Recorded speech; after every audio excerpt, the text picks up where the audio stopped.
నుంచి వస్తున్నారు? ఓకే, అది అమ్మవారి గుడికేనా? మీరు నడుచుకుంటూ వస్తున్నారా అక్కడి నుంచి? గిరి చేయడానికి వెళ్తున్నారా? చేసేసి దీక్షావరమని తీసుకుంటారా? ఓకే అమ్మా. వస్తున్నారు మీరు భవానీ? గుంటూరు నుంచా? ఎన్ని రోజులు దీక్ష వేశారు? 11 రోజులు. ఈ రోజు విరమణ కోసం వస్తున్నారా అమ్మవారి గుడికి? ఓకే. మీ పేరేంటి? భవానీ. ప్రవళిక. చూశారు కదా, మాల వేసిన భవానీలు విజయవాడ ఆ కనకదుర్గమ్మ దగ్గరకు కాలినడకన వచ్చి గిరి ప్రదక్షిణ చేశాక దీక్షా విరమణలు చేసుకుంటారట. దసరా నవరాత్రులలో విజయవాడ ఆ దుర్గమ్మ గుడి శోభాయమానంగా కన్నుల పండుగగా భక్తుల రద్దీతో ఎంతో ప్రత్యేకంగా ఎలా ఉంటుందో ఈ 5 రోజులు భవానీ దీక్ష విరమణల టైంలో కూడా నాకు అలానే అనిపిస్తుంది.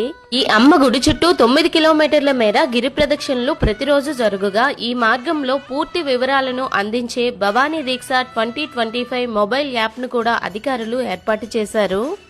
ఈ యాప్ ను కాంటాక్ట్ అవడం వల్ల ఏంటంటే ఈ దర్శనాలకు సంబంధించిన పూర్తి డౌట్స్ ని క్లారిఫై చేస్తుంది. దర్శనాలకు దసరా రోజుల్లో లానే సామాన్య భక్తులకు పెద్దపీట వేస్తూ అన్ని లైన్లు ఉచిత క్యూ లైన్లుగా మార్చేశారు. ఈ భవానీ దీక్ష విరమణలు ఈ నెల 15వ తేదీ వరకు కొనసాగుతాయి. ఇరుముడులు సమర్పించేందుకు 3 హోమగుండాలనైతే ఏర్పాటు చేశారు. భవానీ మాలలో ఉండే వారికి ప్రత్యేక క్యూ లైన్లు, వెయిటింగ్ హాల్స్, అదనపు పార్కింగ్, 19 ప్రసాదం కౌంటర్లను ఏర్పాటు చేశారు. వివిధ రాష్ట్రాల నుంచి వచ్చే భక్తులందరికీ ఎటువంటి ఇబ్బంది కలగకుండా అన్ని ఏర్పాట్లు చేశారు.